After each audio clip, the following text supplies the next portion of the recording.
G-Men. LT, I mean, of course, obvious one. There's no question. He's maybe the best Giant that ever played. One of the greatest linebackers ever. He's the greatest player in the history of the game. Lawrence Taylor should be on another mountain above the Giants mountain. I gotta do better than this. he not only changed that team, but he changed the game and the position. Homeboy, we can't play that stuff over here. Y'all gonna have to go to the other side. When Lawrence Taylor was on the field, everybody had to watch out. Where's LT? 56 was coming at you, and he was fast off the ball, and he hit you hard. He was a team leader. He was the one that got everybody amped up. Come on now. 3-0.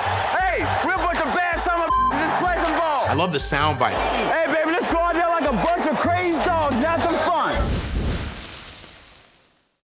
LT was a no-brainer when it came to picking the best of the Big Apple, chiseling down the rest of the G-Men's Monument Men.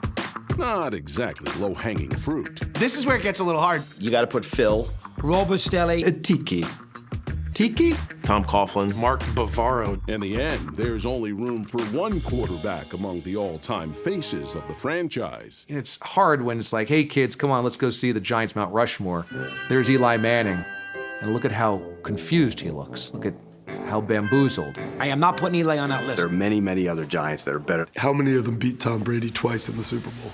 I am still flabbergasted with what Eli Manning was able to do. Eli Manning has to go down in history as defeating one of the greatest quarterbacks ever, twice. Deep ball down the left sideline, and it's going to be caught with the inbounds. Yes! It's not quite David Tyree, but that is pretty close. He's like the Forrest Gump of quarterbacks. He just had this magical way of winning. I didn't even think he knew he was playing Tom Brady. I don't even think he knows he won. Hey, I got a trophy. What's this? I'll leave it in my house. Oh, I got another one. When I think of best Giants coach, I think of Bill Parcells. If you put coaches on there, then you're going to put Parcells. You could make an issue of Coughlin, but he got fired, and they had a lot of bad seasons. Parcells was a great coach, but I also remember him as a Dolphin. I remember him as a Cowboy. I remember him as a Patriot. I mean, some of these guys got to get their head out of their ass around here. Wherever he went, he made that team better. I think Parcells gets romanticized a little bit more because of where the Giants came from before he was there. It was bad. Parcells inherited quarterback problems. He inherited bad drafting. He turned it around relatively quickly. Maybe it's personality. Maybe Parcells was just a better salesman. Parcells had that Lombardi. He's like, winning isn't everything. It's the only damn thing. Nobody can ever tell you that you couldn't do it, because you did it.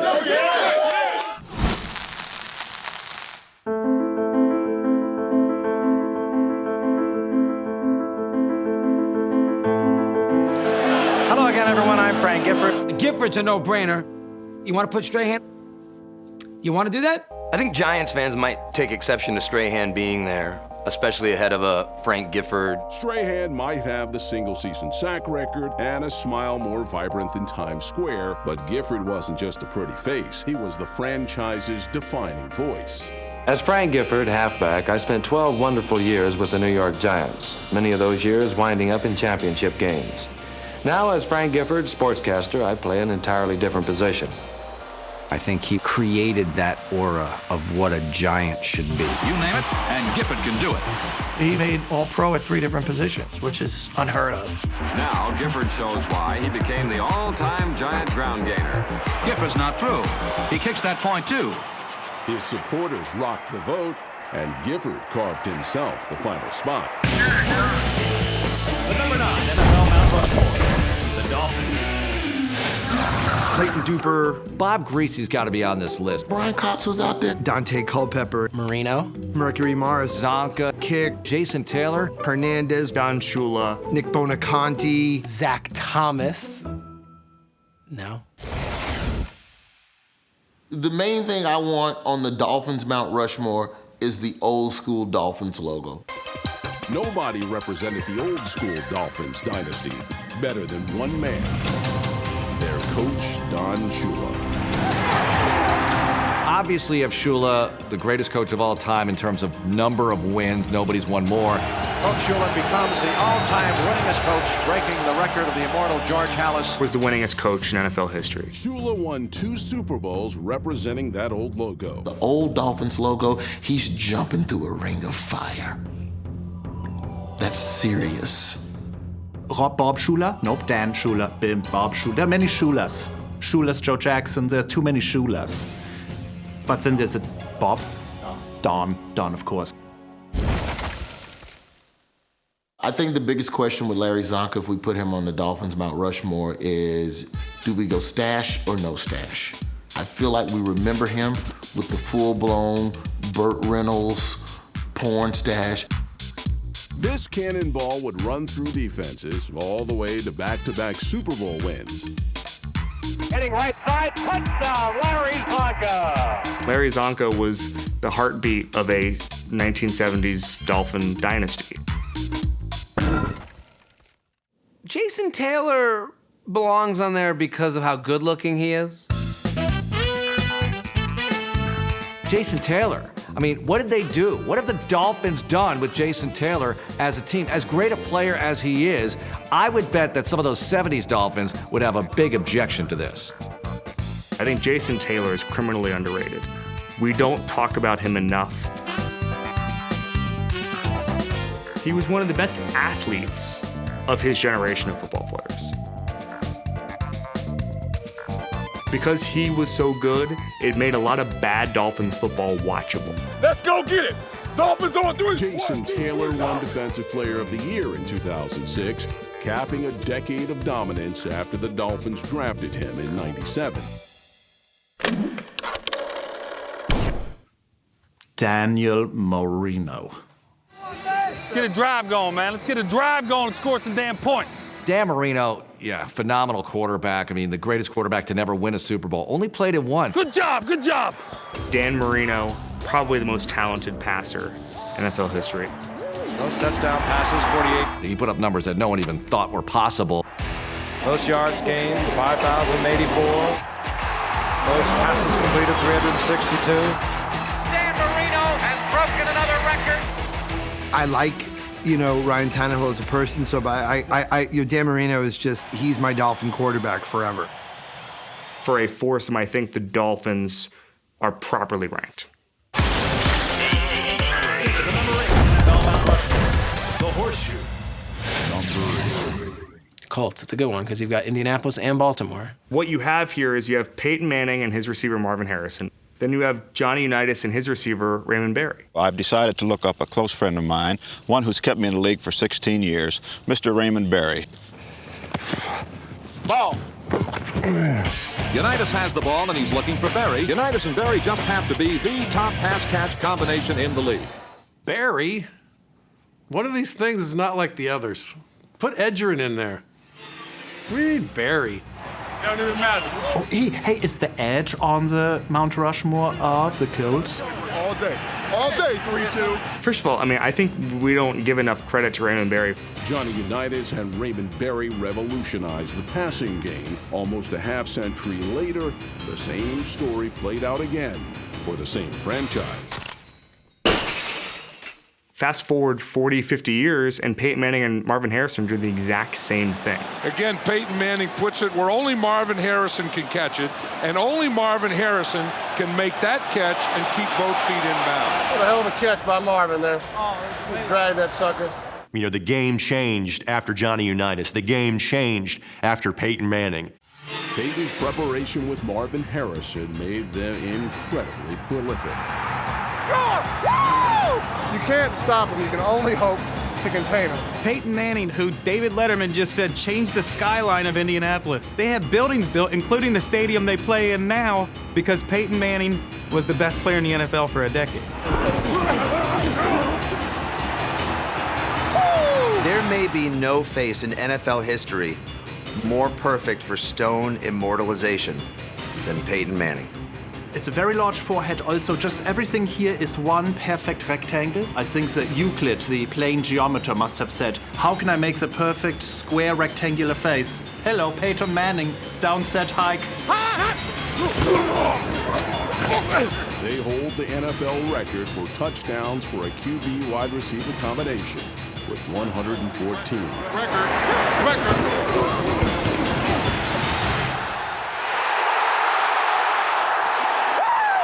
You're looking at a living legend right now. You keep it. Let's split it. Your Mount Rushmore made the top 10. Your Mount Rushmore's in the top 8. That's pretty good. Number 7 NFL Mount Rushmore. The Oakland, LA, Vegas Raiders? Howie Long, Marcus Allen, Ken Stabler, and the one and only Al Davis.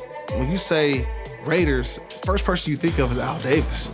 Point of clarification, Davis is eligible because he was a coach as well as an owner. He wore that silver and black almost better than the players did. They were really an advertisement for the Raiders, and he really felt like when people saw him, they needed to see the colors. I think he was so far ahead of his time that he branded a team. The Snake, Kenny Stabler. I'm gonna hear from all my buddies about this, but I have to say, I have to say the Snake. A brilliant work of art by the master of his position. Yasha Heifetz never played a violin with more dexterity than Kenny Stabler is playing the Minnesota Viking defense. Kenny Stabler calling plays. Red, wild turkey, wild turkey. I get Kenny Stabler had sort of a style. I can't believe this. Oh my God. Well, that's our boy. That's the leader of the team. Rings matter in Mount Rushmore. Well, Stabler won 1 Super Bowl. Plunkett won 2 Super Bowls. If the big game is a big part of getting your face on the big mountain, don't take Marcus Allen for granted.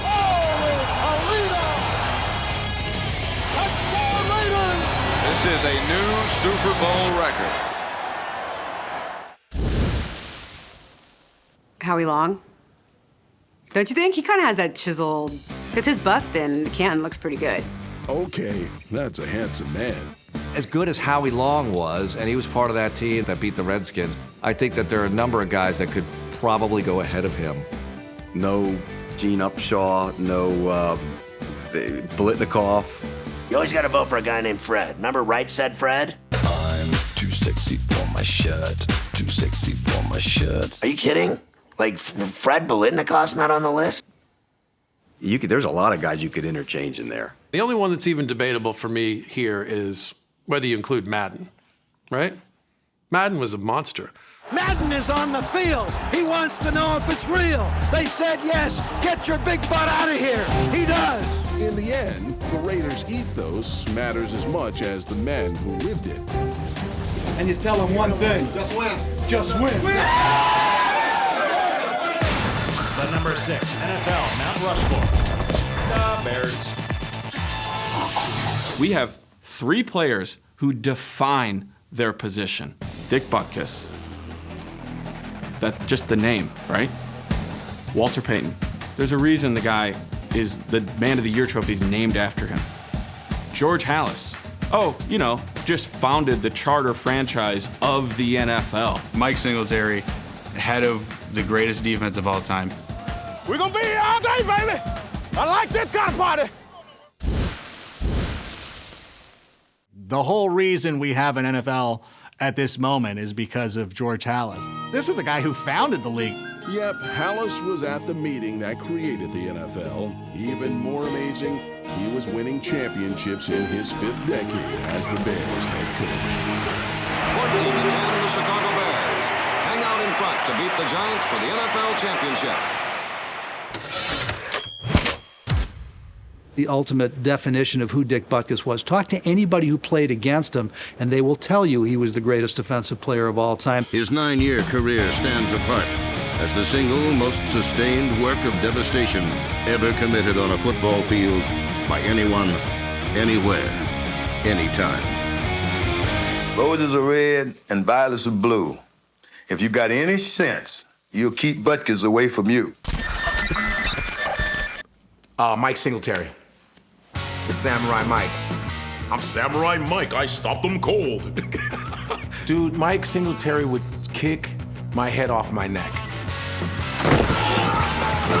has the eyes of the dog from the never-ending story. And this is very confusing if you are like on the other side, like, why is he looking at me like that horse is sinking in the quicksand? That's very scary. Have you seen the movie? Did I spoil this for you? Walter Payton, in my opinion, is the greatest player of all time, so he's definitely going to be on there. Sweetness. My dad took me to his memorial when he passed away. It was the only time I've ever seen my dad cry. It was ridiculous. Walter Payton. Some players believe the highest honor an NFL player can win, the Walter Payton Man of the Year Award, is named for him. Pretty much says it all. No Ditka? Are you kidding me? See that? That's your IQ, buddy. 0. Gale Sayers doesn't make the mountain either. Not because we don't love the Kansas Comet. It's just there's no room even for an immortal. Only 4 spots on a Mount Rushmore. I love the Bears Mount Rushmore. You have George Halas, who creates the franchise. You've got Dick Butkus of the 1960s. You've got Walter Payton of the 1970s and 80s. Then you've got Mike Singletary of the 80s and 90s. So your Mount Rushmore spans like 70 years of history. That's a cool Mount Rushmore. The number 5 NFL Mount Rushmore, the Men of Steel. They're 5th? It's just a joke. This is an organization who has 6 championships. Yin's gonna have to go downtown, have a good argument over who should be up on the Rushmore of Pittsburgh. I am in full support of Chuck Noll being on this list. I lived in his neighborhood, so it was interesting. I got to know him, and he was the nicest guy ever. He was very learned. Emerson probably put it best when he said, your actions speak so loudly, I can't hear what you're saying. On science and on like planets. You have to remember football is kind of an interim between college and getting into your life's work. Turns out Chuck Noll's life's work was winning Lombardi trophies. I would say their best years are ahead of them. Of course, you start with him, the first face on Mount Rushmore. The next face carved onto the Steelers' Rushmore is Terry Bradshaw. First of all, you're going to have to put Noll and Bradshaw on opposite ends of the mountain because they don't get along that great. Bradshaw had a chilly reception in Pittsburgh early in his career. I don't know if it's the hayseed reputation he had, sort of like the precursor to Brett Favre. But like Brett Favre, he delivered in the clutch, twice winning MVP of the Super Bowl. Here's Bradshaw. Glenn Swan is open. Got it. Steeler touchdown. As well as league MVP. I'll win the NFL MVP in 1978. That's how good 12 was.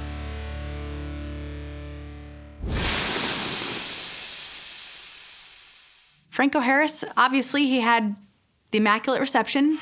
Bradshaw running out of the pocket, looking for somebody to throw to, fires it downfield. And there's a collision. It's caught out of the air. The ball is pulled in by Franco Harris. A lot of people thought that he was soft.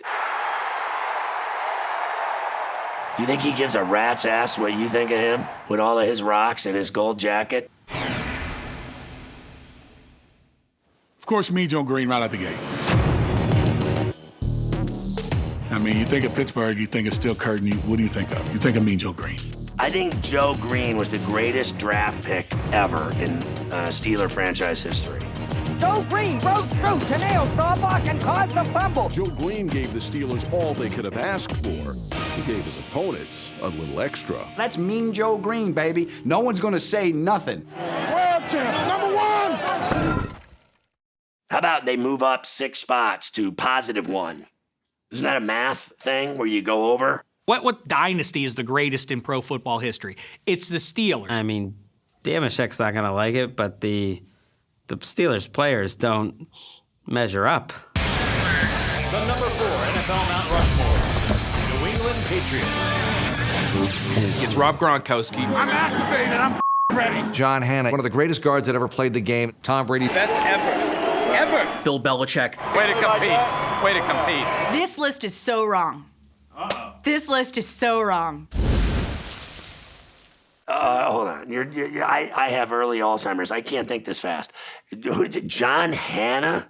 John Hannah's a great addition. I mean, people just forget about him.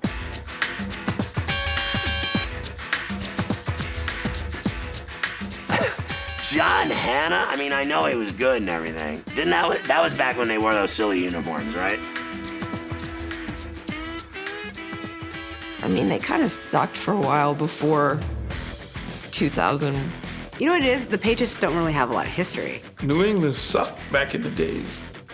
I'd even put Teddy Bruschi ahead of John Hannah. John Hannah, color me uninspired. You have to have John Hannah in there because there has to be some acknowledgement that the Patriots existed before Bill Belichick arrived in 2000, and John Hannah, one of the best guards of all time, Hall of Famer. Gronk smash. You cannot stop him. Double covered. Doesn't matter. Gronk looks like a Mount Rushmore. A mountain. He does seem like a stone figure, right? One of those every once in a generation tight ends. Gronk could be the greatest tight end of all time. That was unbelievable. How the did you catch that? Gronk is the greatest tight end of all time. A linebacker on a 6'6" tight end. We'll take it. He's only got 2 rings. This is the kind of language you use when you're talking about Patriots. I don't even know how I did that.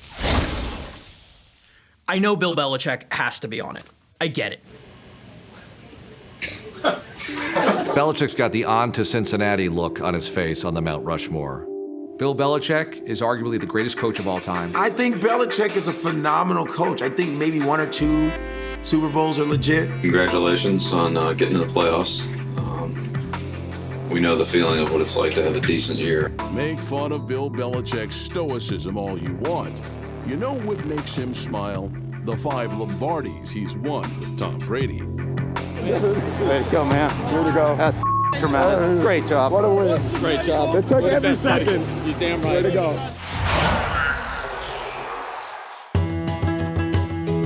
Or the chin. It's the chin of Thomas Brady because he has a little tiny dimply. Have you seen the dimply? That dimple really shows when Brady is hoisting trophies. 5 titles to his name. No fear. Cut it loose. Play action fake. Brady fires. Touchdown. Tom Brady now owns every significant Super Bowl passing record. Throws it for Amendola. Touchdown, Patriots! The greatest quarterback in Super Bowl and NFL annals. I don't know about that. Ever. I love that. Ever.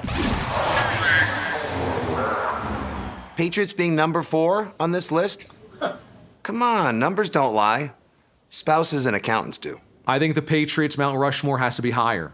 It has to be number 1. You know, the Patriots would not be high on my list for Mount Rushmore because I feel like they're more of an Eiffel Tower. It's just kind of Belichick, Brady. Gronk at the base. The number 3 NFL Mount Rushmore, America's team. Staubach, Smith, Landry, and Aikman. Those are 4 names where A, you only need to say the last name, and you know exactly what we're talking about, and B, no because Tom Landry was there for 29 years.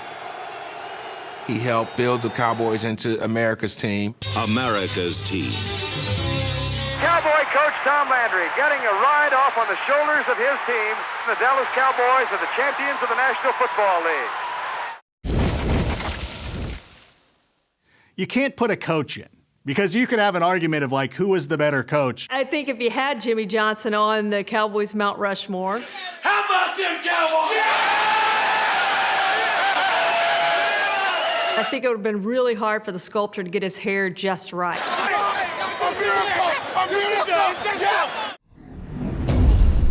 Staubach, very good. Talk about a guy that could play in different eras. He would thrive in 21st century pro football, wouldn't he, Roger Staubach? Roger, he's going long. Down the near sideline for Drew Pearson. Pearson makes the catch at the 5. Touchdown!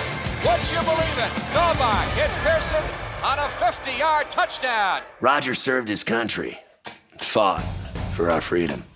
He's better than you and everyone.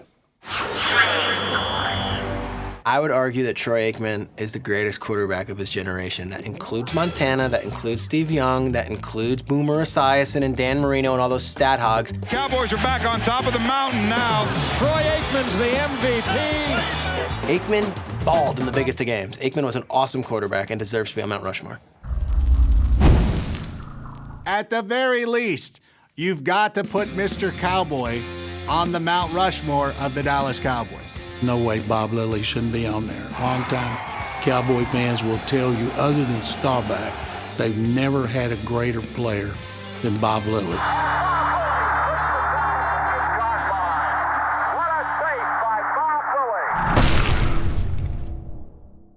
I don't see four other Cowboys that could be ahead of him. He's the all-time leading rusher. Handoff, Smith, 35, 40-yard line. That should do it. Move over, Sweetness. Make a place for Evan. There's only one NFL rushing champion, and there's only one Emmitt Smith. As someone who grew up in Dallas, I don't have a problem with these four names. Michael Irvin might. A lot of people will tell you he was the heart and soul on that team. Oh, what a catch. Oh, man. What'd I do? Make plays. Nothing but make plays, baby. The number 2 NFL Mount Rushmore. I think you're representing the 3 championship kind of windows / eras. Don Hutson was absolutely dominant for his era. Don's blazing speed made him hard to cover. This time, watch him take a long throw from Herbert, good for 6 points. Lombardi and Starr, who obviously won multiple championships, dominated in an era. The Green Bay Packers have won the championship. Can't be mad at that. They named the Super Bowl trophy after a guy. You got to get him on your Mount Rushmore. I think Starr doesn't get enough credit for being the player that he was. I mean, his record in championship games, his statistics in championship games, his quarterback efficiency in big games. I mean, he's really the definition of the bigger the game, the better he played. And then you look at Favre, and he completely revitalized the franchise. The Vince Lombardi Trophy is coming home where it started. And Favre's play pretty much saved the franchise.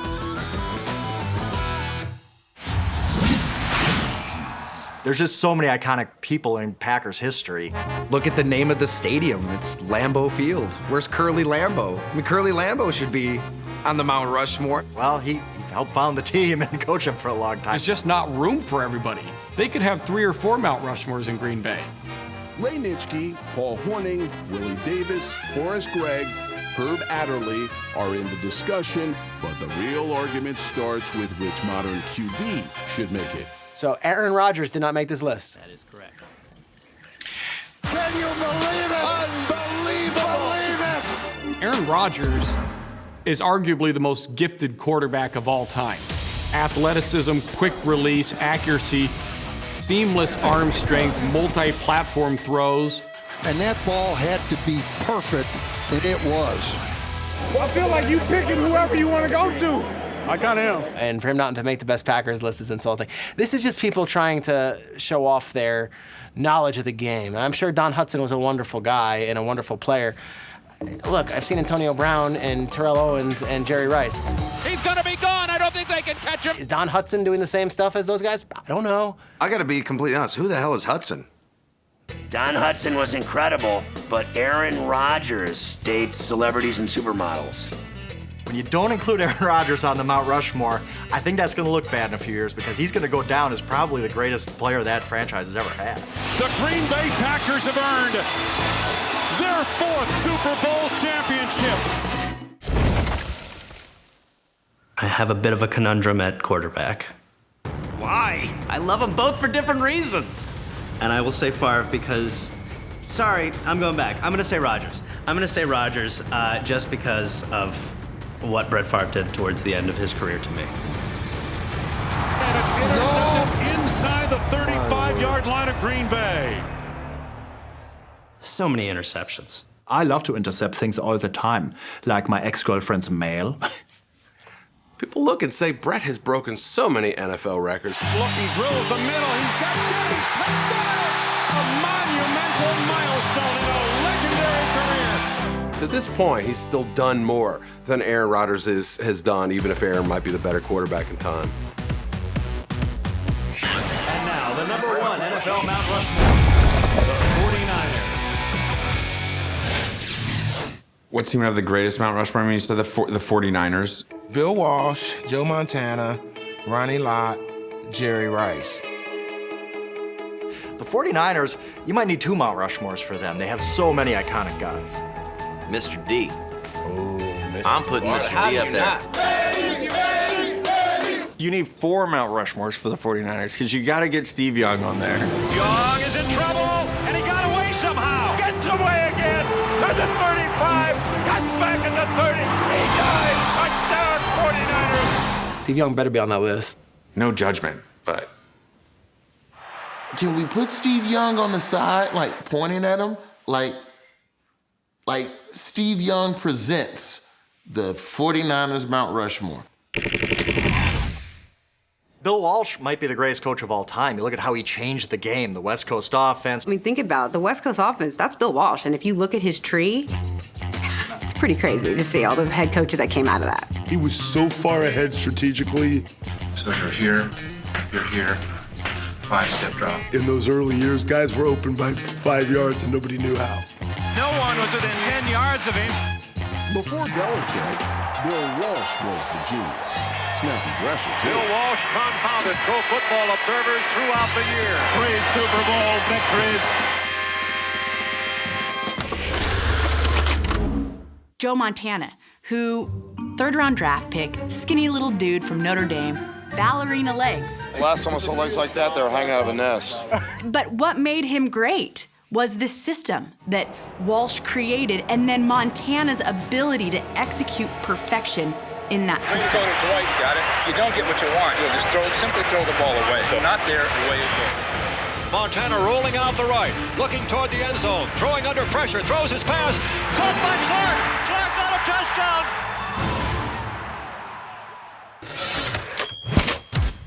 You have Joe Montana, who until Tom Brady came around, most considered the greatest quarterback of all time. Joe never lost a Super Bowl, so maybe some still view Joe over Brady. If you look at Joe Montana's 4 Super Bowls, name the interception that bothered you the most. You can't. There wasn't one. Joe Montana, his 3rd Super Bowl MVP award. It's just unsurpassed. Magical moments, a game that shouldn't be won, somehow won. 39 seconds remaining. Back to throw Montana. Steps up, throws. The 49ers have scored. That's Joe Montana by a mile. It's almost literally impossible to write the 49ers history without Ronnie Lott. The only NFL safety to end his career with fewer fingers than he started with. There's nothing else to discuss.